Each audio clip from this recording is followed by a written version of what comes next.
Hey, it's Anna, and I'm here to talk to you about my favorite things from 2025. Please ignore the disaster over here. I am reorganizing. First off, I just wanted to say that I've been keeping track of my favorite things for 10 years now, a full decade of data, and I want to try to make a tournament bracket and figure out my favorite things of the decade. Will I be able to narrow it down to just one thing for each category? Probably not, because I didn't even do that for 2025.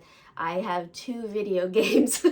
Oh, also my rule is it didn't have to be released in 2025. I just had to have read or watched or whatever it for the first time in 2025. And things that have won previous years can't win again. But let's get started and talk about my favorite anime of the year, which was The Apothecary Diaries. I'm gonna cheat and read the descriptions I wrote off my iPad. This anime is set in medieval China at the Imperial Palace, following servant and best girl Mao Mao, who was trained as an apothecary by her father and uses her knowledge to solve mysteries around the palace. Okay, think of all the fascinating sciencey parts of Dr. Stone, and then add in this freak of a girl who wants to ingest poison so bad, and the most beautiful man in the entire world who's like, she's fascinating, I want to keep her, as well as imperial politics and mysteries. It's hilarious, but it also keeps me on the edge of my seat, and it has made me cry. I love Mao Mao so much, and is the overarching plot fascinating? Absolutely. But would I also watch episodic Mao Mao solving mysteries for 20 seasons?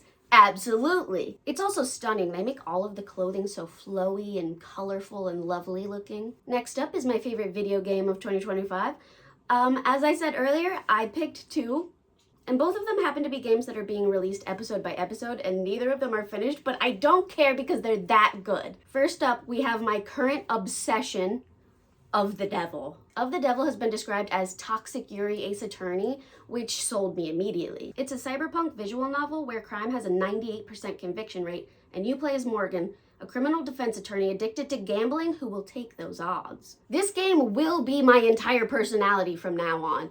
It is so insanely up my alley, and the writing is insanely well done, and it was written by one person. It's so witty, the humor always hits, and it is some of the best world building I've ever seen, period. The characters are great, the art style is gorgeous, they turn the trial segments into like a gambling mechanic, which is so fun. The Ace Attorney references, and some other really good references, make me so happy. They've currently released Chapter 0, Chapter 1, and Chapter 2, and Chapter 0 is completely free, so you should go play it. Sadly, I must move on, otherwise I will talk about Of the Devil for the entire video.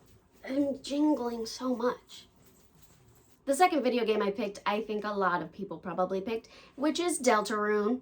Deltarune is Toby Fox's new game, which is set in a parallel universe to Undertale, and you can see a lot of characters from it. It's a mix between a turn-based RPG and a bullet hell, and it follows Chris and Susie, who fall into a dark world in their school closet, and meet Ralsei, who informs them they are the prophesied heroes who will save the world. Deltarune really takes a look at gaming mechanics and things we take for granted, like silent protagonists, and makes them into the story in a really fascinating way. It's insanely fun, and you also get so attached to the characters. The fights are super varied and interesting. It's hilarious, and I love theorizing about all of the unanswered mysteries. And I have to mention the music. It's so good, and they have a little rhythm game in there, and I spent so much extra time just playing that for fun, and I hope that they add more songs to it. Next up is my favorite movie of the year, which was Tick, Tick, Boom. Shout out to Jay for making me watch it. This is the movie version of Jonathan Larson, the creator of Rent's autobiographical musical. It's about him turning 30 and feeling like he's running out of time to write his great American musical. It's especially tragic as Jonathan ended up passing away when he was 35. It's a little bit hard for me to talk about this one without just like showing you clips of songs,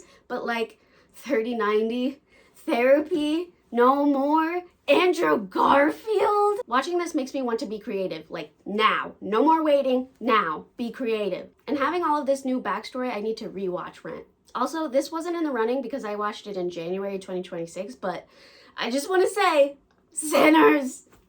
Sinners! And for my favorite book of the year, we have Strange Pictures by Uketsu. I don't want to give much away, so I'll be brief. This is a horror mystery about strange pictures that hide clues in them. You get to see all of the pictures yourself, and you're invited to solve the mysteries behind them. I will say you'll need to suspend your disbelief about the psychology behind all of it, but go with it. It's worth the ride. I literally read this in one day. I could not put it down.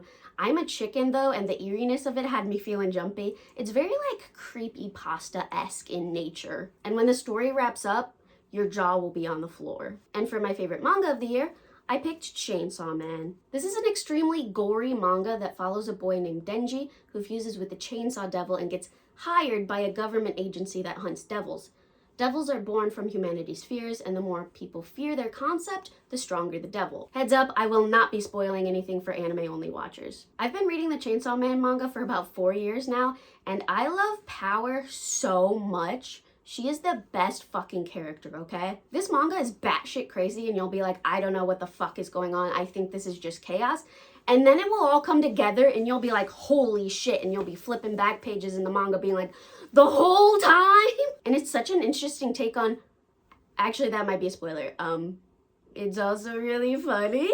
I don't know what else I can say without spoiling things, so like if you want an over-the-top blood and gore fest with fascinating characters and really interesting takes on society, maybe this is for you. Last up, we have my favorite TV show of the year, Only Murders in the Building. This follows Martin Short, Steve Martin, and Selena Gomez, who are all strangers obsessed with true crime. They end up involved in one in their own apartment building, and they team up to make a podcast about solving it. I would not say that this is a 10 out of 10 mystery-wise, but it's a super fun ride, and I love to watch it with my mom. I grew up watching Steve Martin and Martin Short movies with my mom, and they are so excellent. I've actually never seen anything with Selena Gomez in it, but she's a really great grounding force to the ridiculousness of the other two, and sometimes Tina Fey pops up. And that's all for my favorites of 2025. If you like any of the things in this video, let me know in the comments, and also let me know what your favorite things of 2025 were, and I will see you next time. Where does he make noise at? Where is your... I forgot where it is. No, seriously, check me out.